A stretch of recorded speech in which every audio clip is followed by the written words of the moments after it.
Mr. Vargas, I may have misled you. Someone did take Berlin up on his offer, but it wasn't Laskin and Russo. It was me.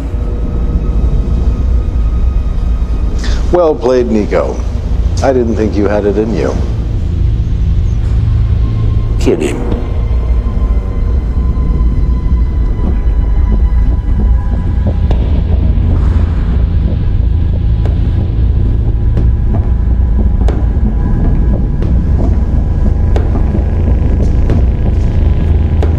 I find Chrome to be a bit ostentatious.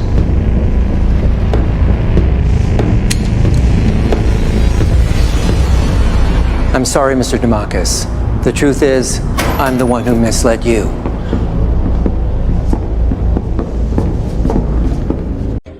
We're here today not just to talk about the future of this company. We're here to talk about its destiny. We're here to talk about the end of the world. We stand on the brink of Armageddon, diseases for which we have no cure. Fundamentalist states who call for our destruction, nuclear powers over which we have no control. And even if we navigate these dangerous waters, we face other, even more inevitable threats. Global warming will melt the polar ice caps within 80 years, flooding 90% of all habitable areas on Earth. Unchecked population growth will overtake food production in less than 50 years, leading to famine and war. This is not conjecture. This is fact. One way or another, our world is coming to an end. And the question is, will we end with it? What do you propose? I propose that we end the world, but on our terms. An orchestrated apocalypse. One that will cleanse the earth of its population but leave its infrastructure and resources intact. It's been done once before, with great success.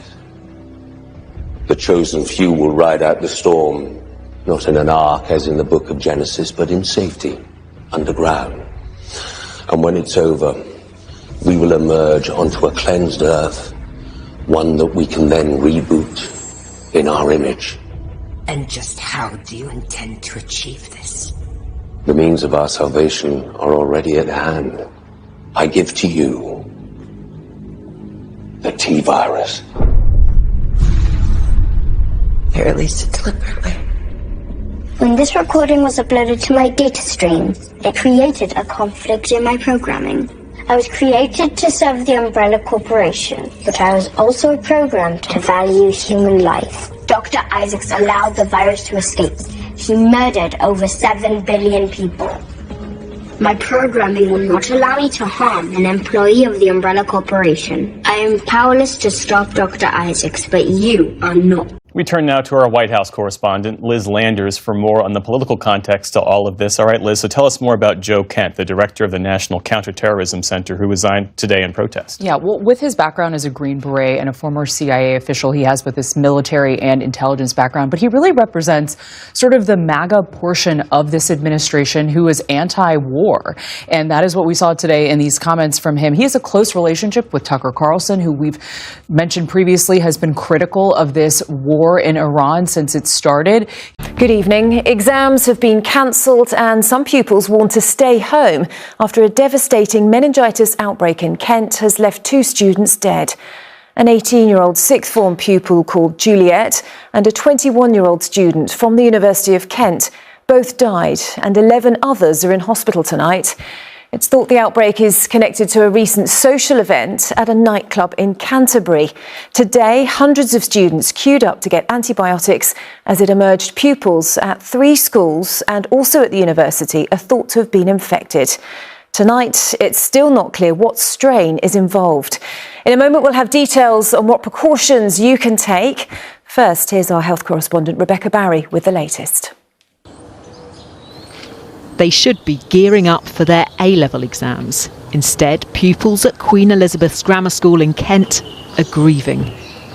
A sixth former here, one of 2 young people killed by a meningitis outbreak. The head teacher leading tributes to the girl who was in her final year of secondary school. Juliet was a student at our school for 7 years. She was incredibly kind, thoughtful and intelligent. She was a lovely girl. Her beautiful smile, her loving nature and her sense of fun will be hugely missed. We are all completely devastated. Nearby at the University of Kent, urgent infection control, reminiscent of the pandemic. As they mourn one of their fellow students, many are now queuing to get antibiotics and protection from this dangerous disease. Krista's friend is one of those seriously ill in hospital. I'm getting the preventative antibiotic for meningitis. I had a contact that with a friend the day before she got it. The world of medicine has seen its share of miracle cures, from the polio vaccine to heart transplants, but all past achievements may pale in comparison to the work of Dr. Alice Crippen. Thank you so much for joining us this morning. Not at all. So, Dr. Crippen, give it to me in a nutshell. Well, the premise is quite simple. Take something designed by nature and reprogram it to make it work for the body rather than against it. You're talking about a virus? Indeed, yes, in this case the measles virus, which has been engineered at a genetic level to be helpful rather than harmful. As you've probably heard, New York City has a new mayor who says he admires one predecessor perhaps more than any other. New York Mayor Fiorello LaGuardia. So who exactly was LaGuardia? What did he accomplish? We've asked Mo Rocca for a history lesson. Hear the name LaGuardia, and you probably think of the airport, and your associations may not be all that happy. But the airport, and much of modern New York's spectacular rise, are the legacy of a 5'2" bundle of dynamite, former three-term mayor Fiorello LaGuardia. Among his devotees, newly sworn-in New York City Mayor Zohran Mamdani, who on election night promised the most ambitious agenda to tackle the cost of living crisis that this city has seen since the days of Fiorello LaGuardia. And what an agenda that was. During the LaGuardia era, New York built bridges, tunnels and highways, schools and hospitals, playgrounds, pools and beaches. Under LaGuardia's watch, New York City becomes what? New York City becomes the greatest city in the world. Kenneth T. Jackson is a professor emeritus of history at Columbia University. It's heavy. And the editor of the 2-million-word Encyclopedia of New York City. He took office in the middle of the Great Depression, January 1, 1934. It was a horrible time. That's when LaGuardia becomes mayor. Talk about a bad hand to be playing. He's got his work cut out for him. He's got his work cut out for him. Fiorello LaGuardia was known as the Little Flower, the literal translation of his first name. But he was no shrinking violet. Well, you know, one of the things we got to say about Fiorello LaGuardia is his physical appearance. He's short. Short and stocky. Right. He's compared to a fire plug. Yeah. But he's loud and he's brash. In other words, he overcomes it. Long before the advent of social media, LaGuardia knew that image meant influence. The clock played Ring a Rosie, London Bridge is falling. And so he brandished a baton to conduct musical performances.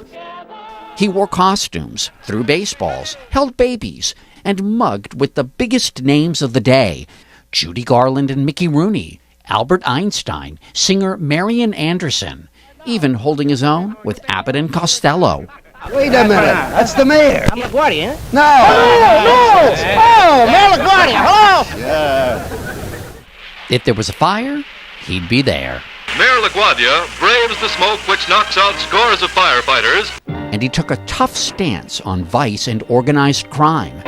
Let this be noticed to the gangsters that they'll be treated just as rough as we're treating their implements here. To illustrate that, he took a sledgehammer to a bunch of slot machines. He knew how to get publicity, he knew how to do it, and he wanted to do it. He knew where the camera was, too. That's right. That's good for somebody in that job. In fact, if you don't have that instinct, you're not going to have that job very long. Here's Dick Tracy. In one of his most storied moments, Mayor LaGuardia took to the airwaves in the midst of a newspaper strike to read the funny pages to children. Crash! She crashes it on his head. Knocked out. Throwing in some politics while he was at it. And say, children, what does it all mean? It means that dirty money never brings any luck. She was actually really poorly, so hopefully she's better soon. Is she still in hospital now? Yeah, she's been in hospital since last Wednesday. It's a really scary time for you all. Yeah, really frightening. Like, I think she woke up in the middle of the night and she had a fever and she wasn't sure whether to go or not. I think the fact that we know someone is put into perspective. We are scared. We don't know how it's going to affect us, how it's going to affect our uni coursework, exams, assessments. We're worried about ourselves, our health. An outbreak of this size and speed is rare and concerning. I find the best way to describe it is if you can imagine your body as a highway and you picture the virus as a very fast car being driven by a very bad man, imagine the damage that car could cause. But then if you replace that man with a cop, the picture changes, and that's essentially what we've done. Meningitis is inflammation of the tissue around the brain and spinal cord. Symptoms can include a high temperature, vomiting, a bad headache and a rash. But health experts fear students could mistake the warning signs for a cold or flu or even a hangover. So what is this as big as it sounds? I think it potentially is. I mean, it's very early days. So basically, they've discovered that if they use the same technology that they use for COVID, and they use some mRNA, which is a messenger part of DNA, they take your particular cancer, they biopsy it, they take some of the protein on your cancer and they put it back into your cells, and they tell your cells to make that protein. The idea is that your body then makes antibodies against it. It gets the memory cells, the T cells, the ones we heard about lots in COVID. And so then, after you've been treated for your cancer, if any of those cells are still floating around, or if any of them start to come back and multiply, your own immune system will recognise them from that vaccine and kill it. Now, melanoma is a hideous cancer, and if you get recurrence from any cancer really, but especially from melanoma, you're going to die. You know, it's going to kill you. It's not nice. So to have something that might stop that happening, I think is game changing. I think it will change the way that we develop many, many cancer treatments. Officials from the UK Health Security Agency are now trying to contact people who were at this nightclub in Canterbury last weekend. Anyone can get meningitis, but teenagers and students are at higher risk because they socialise and mix closely. Sıfıra başladık. Giderek daha sorun başladık.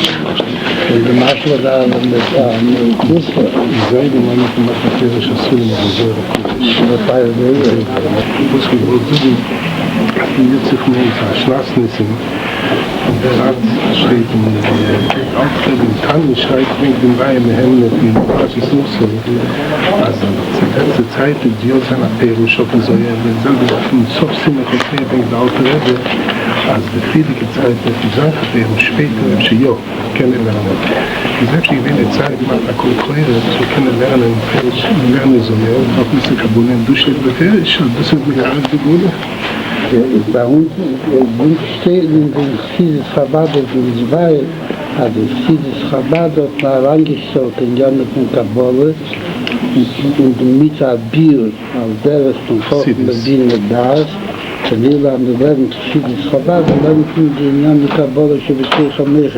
Jared Kushner is a man of influence. He inherited a successful real estate company from his father Charles Kushner, who actually served a prison sentence for illegal campaign contributions, tax evasion and witness tampering. He is of course of the tribe, enthusiastically so. His father was good friends with Netanyahu. Netanyahu even slept in Jared's bed upon a visit to the Kushner family. Jared keeps the struggles of his people close to his heart, his grandparents being survivors of the alleged mass murder of Jews by the Third Reich. Brokering peace in the Middle East is his main diplomatic concern, but to anyone with eyes to see, it is a singularly Jewish concern. Moving the US Embassy to Jerusalem was the beginning of his ambitious peace plans, the end result being aimed toward a single-state solution, that state being Greater Israel. He has close ties to unhinged Jewish sects such as Chabad Lubavitch, Chabad Lubavitch is an organization which purports to serve Jewish interests, but silently works to bring around the Jewish Moshiach, or Messiah. But what political power did they have? Well, see for yourself.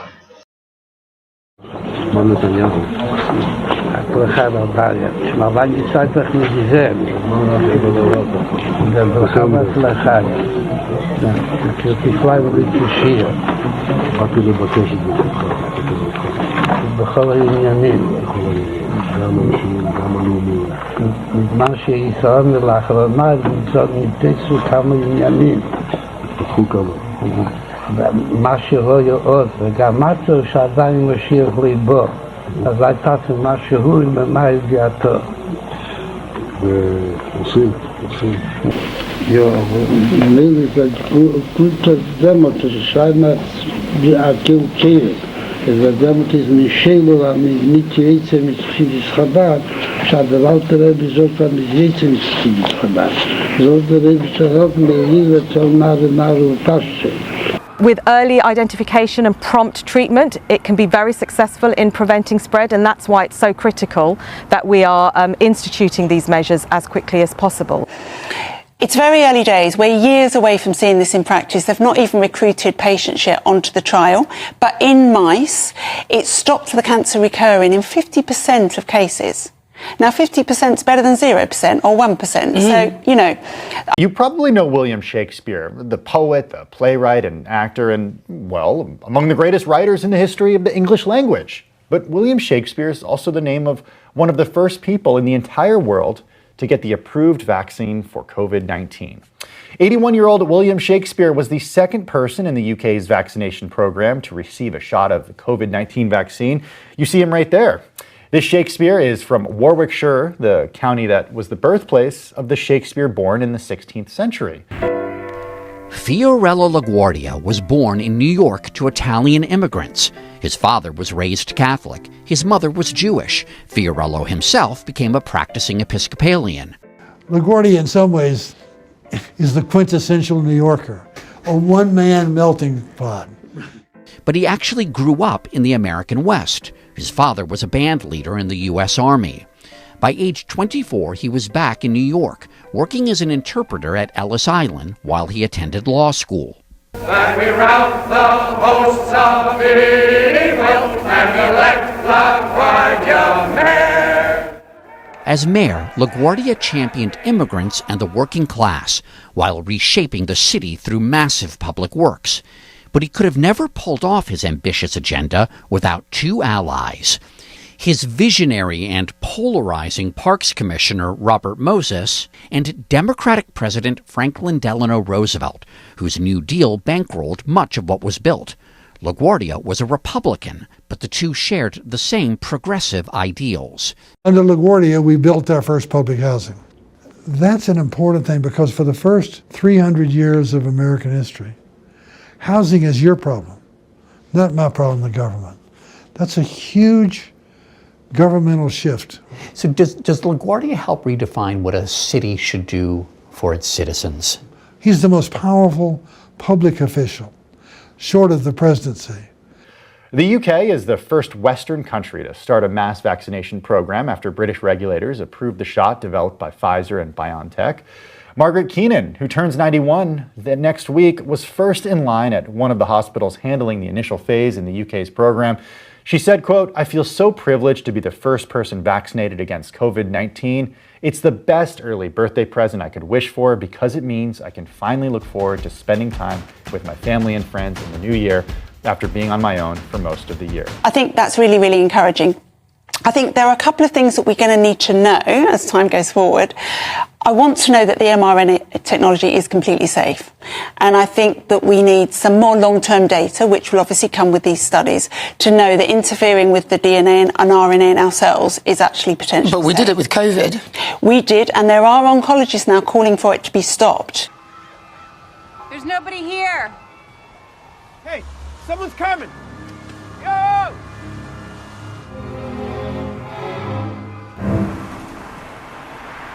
Clay, get in the car! What's he doing? Should we flag him down? Maybe they know something. There's no one in that car!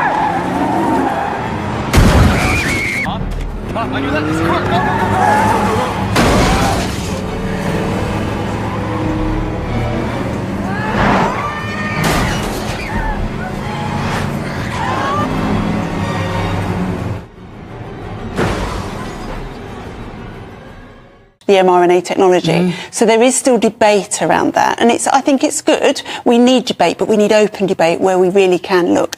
The other thing is going to be cost, Nana. So we're looking with this particular vaccine at £400,000 per patient. But surely the treatment of somebody who has melanoma and all the things that go with it is far more expensive than that, and then the cancer can return, so then you're going to be paying again. Yeah, so this isn't going to stop the cancer in the first place. But this is after. But once you've had it, then you can use this technology to stop it. Yeah. So you'll still have to have all the treatments to get rid of it initially. You will. Right. And then this will hopefully stop recurrence. Because otherwise you'd have to inject everybody in case they ever got it, and you wouldn't have any sample proteins. Well, you wouldn't have initial DNA from... You'd need to do it. So you've got to have the cancer to start with. But, you know, NICE guidance, which guides our money and how much we spend, puts about £30,000 on every life, quality of life year saved. So whether or not this will fall into it, whether the price will come down as the research goes ahead. But certainly, I said to you in the break, we are going to have some very open and honest conversations with people and say, look, this is your NHS, this is the pot of money. Do you want to do this or do you want to do that? How many people have you treated so far?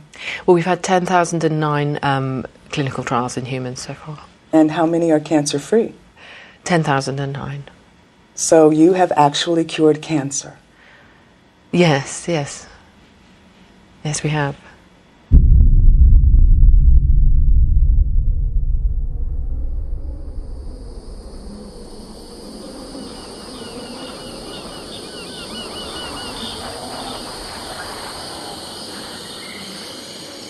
To say that what higher obligation do we have than keeping our citizens alive?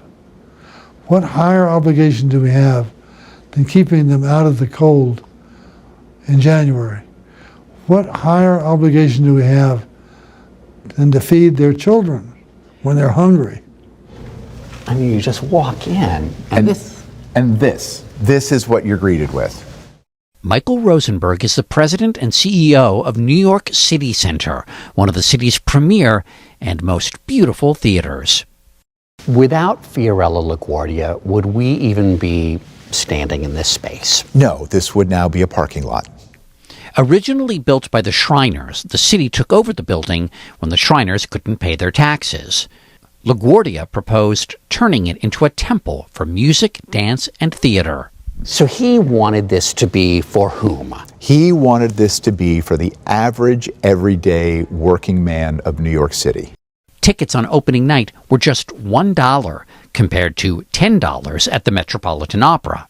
He also made the curtain times earlier so that it wasn't something where you would have to get off work, go home, have dinner, come back here at 8 o'clock. They would do curtain times at 5 o'clock.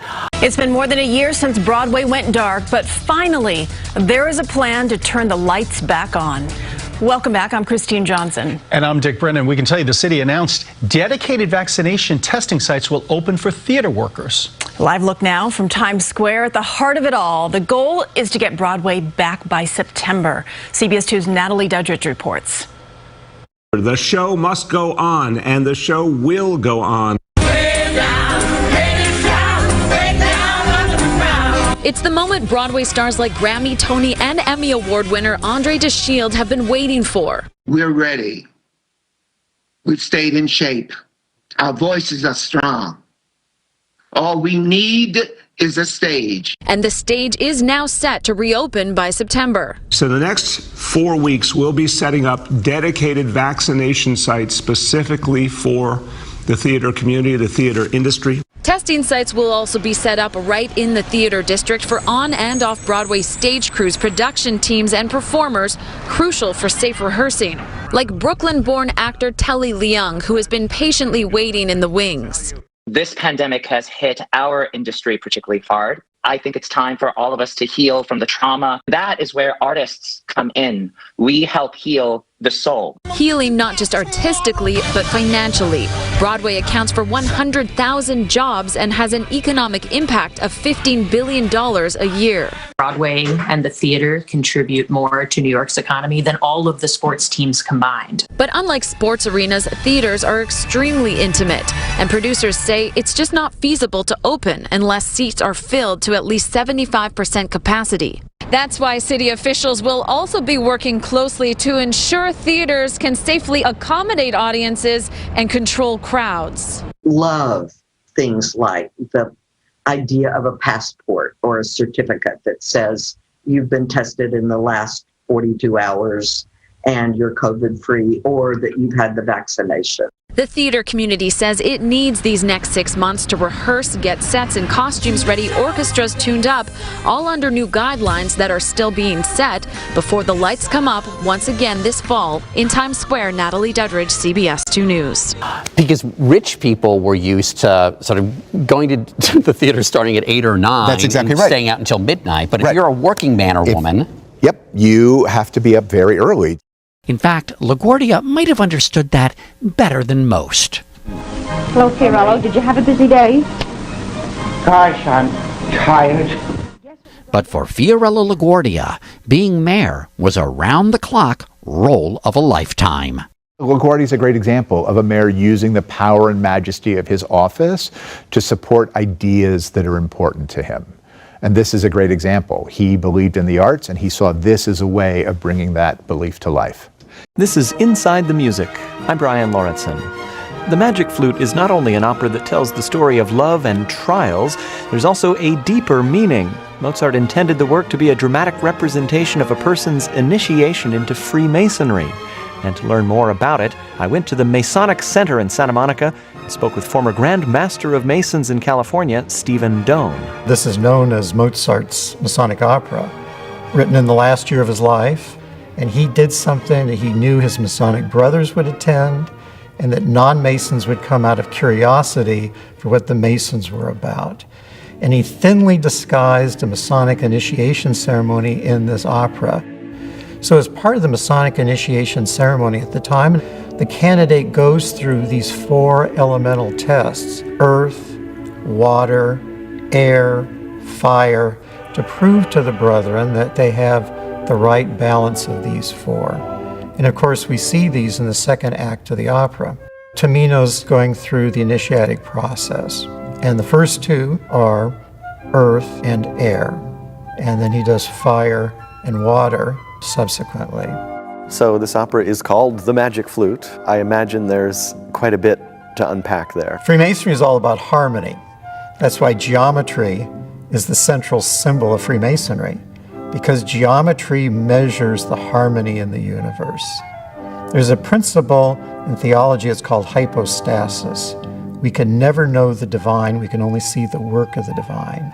And because geometry measures the harmony in the universe, geometry therefore becomes the symbol of the creator of that harmony.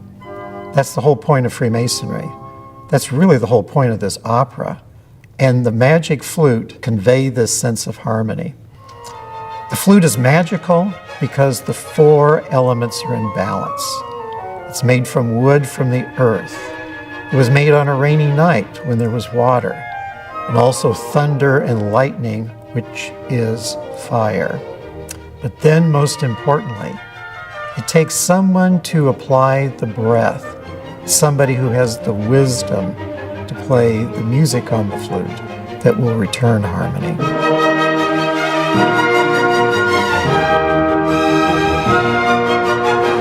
Tonight, video Justin Timberlake fought to keep private is trending. It shows his arrest for drunk driving on New York's Long Island 2 years ago. So the reason for the stop is because you keep veering off to the left, and then you're not stopping at the stop signs. Yeah, sorry about that. The police there in Long Island had their body cameras recorded Timberlake explain he was on tour at the time, following friends to a house. The pop star then stumbles during a sobriety test on camera. An officer later handcuffs Timberlake for suspicion of drunk driving. Then a woman there with Timberlake spoke up. Justin Timberlake's under arrest. Can you help me, please? Can we do anything? Can you please stop it? I'll do anything. Timberlake later jokes with the arresting officer at the police station. Prosecutors eventually dropped the DWI charge, allowing Timberlake to plead guilty to a lesser charge. Earlier this month, the star sued the Village to block the release of that body cam video that you just saw. Friday, his lawyers and the Village agreed to its release.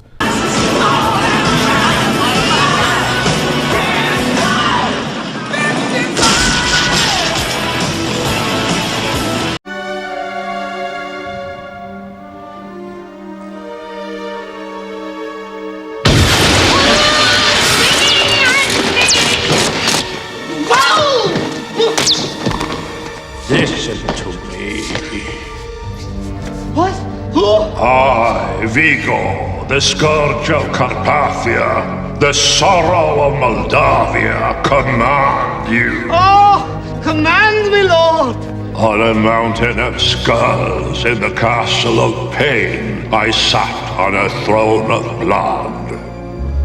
What was will be, what is will be no more.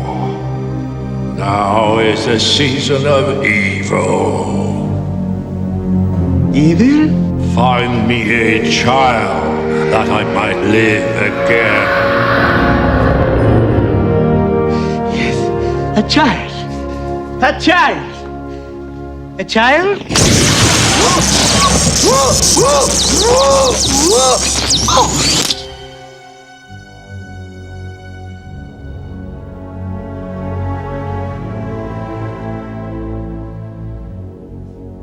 A child. Tonight, for the first time, I am releasing my official birth video.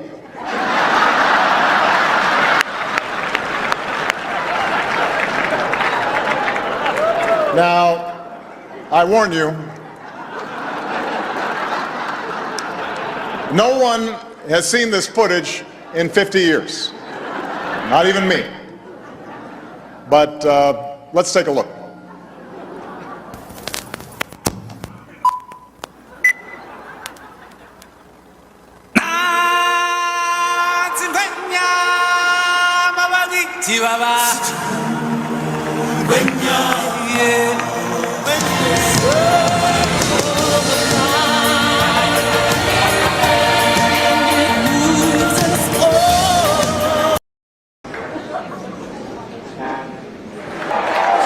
Auction it off, and I'll start at $100,000, okay? And honestly, just, you know, but I actually think it's worth much more than that. $2,750,000. Who is it? Oh, I know who that guy is. He's got plenty of games. Vanessa, you don't want to know about some of these guys. $2,750,000. Do I hear a $3 million? Yeah.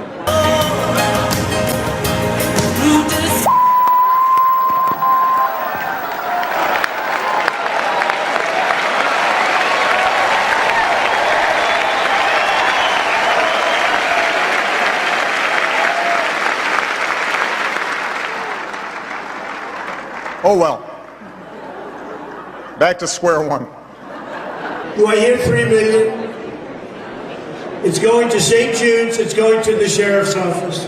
Sheriff's department. Huh? We have $2,750,000. Do we have anything else? Any other bid? I want to thank you. Come on up on the stage. Come on up here. Come on up. I think you made a good deal, actually. Come on up. I want to thank you very much.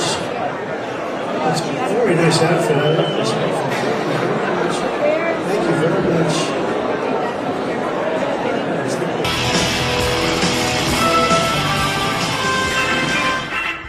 Ladies and gentlemen, welcome to the Donald Trump Museum, dedicated to America's #1 citizen and America's greatest living folk hero, the one and only Donald Trump.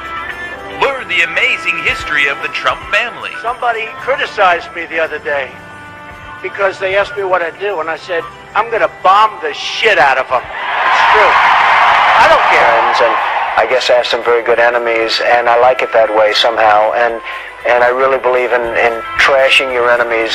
Inside, you will learn how Donald Trump's father left him a large inheritance. Nobody's going to do more women than Donald Trump. That I can tell you. That I can tell you. And I think they know it. What's your specialty today? How are you today? Nice to meet you. Hello, everybody. That's a nice, beautiful looking group of people. So I know this menu better than you do, okay? I probably know it better than anybody in here. We're going to take care of the fire department. Okay. We're going to take care of the police department. And what we do is all the people that are here. I'm the owner, Mr. President. So How are you? I don't have to give him. That's right. That's a good one to own, right? Yes, it is. One of the best. So we're going to take care of your fire police. Discover how in 2016 Donald Trump successfully lobbied to legalize gambling. Part of the beauty of me is that I'm very rich. He wants to run for president and move on into the White House. Why not?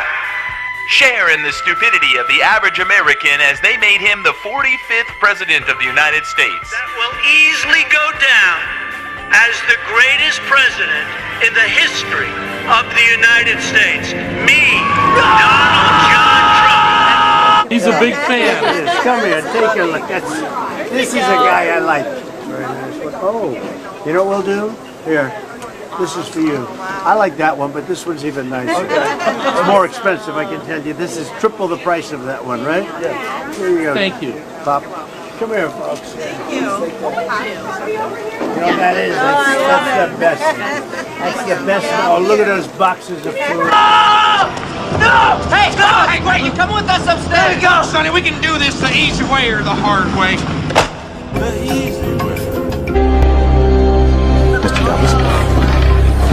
Good evening.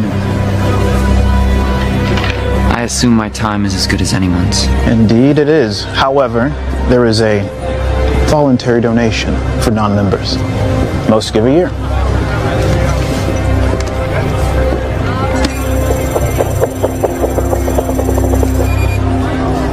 What's your game? Poker. Right this way. What's the limit? There is none.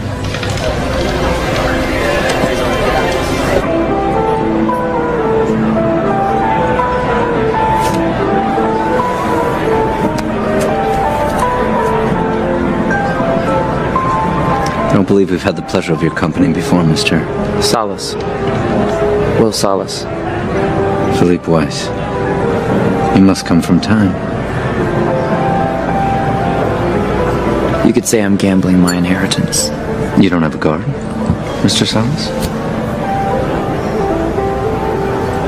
I assumed I was amongst friends.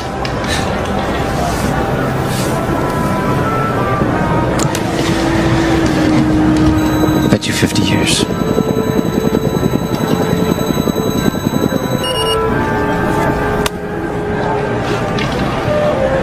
You must be young. When you've been 25 for 85 years like I have, and knowing only a random act of violence can take your life, you learn to appreciate what you have. And you seem to have a lot to appreciate. I call.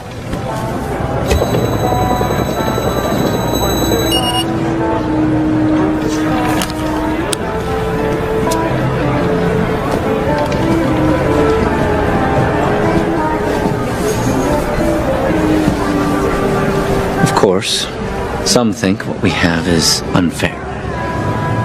The time difference between zones. I've heard that. But isn't this just the next logical step in our evolution? And hasn't evolution always been unfair? It's always been survival of the fittest. Raise you another 2 centuries. This is merely Darwinian capitalism. Natural selection. Absolutely. The strong survive. And I think your hand is weak. I call.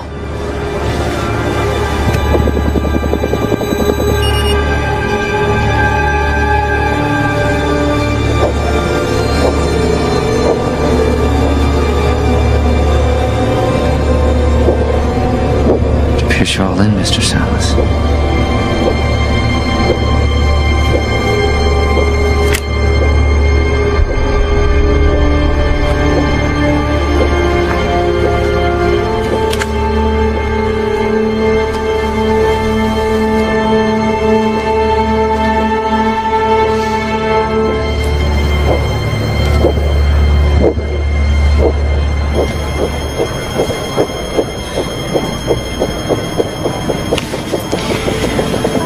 13 figures. Well played. That was some risk.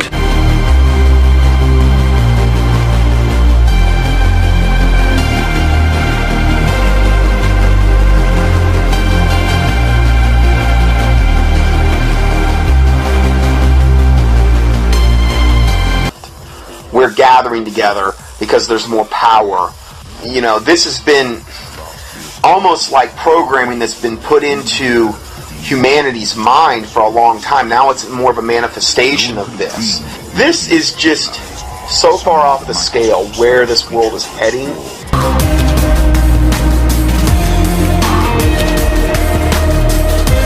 The amount of time, effort, money that is being expended by Satan and his minions to implement his agenda.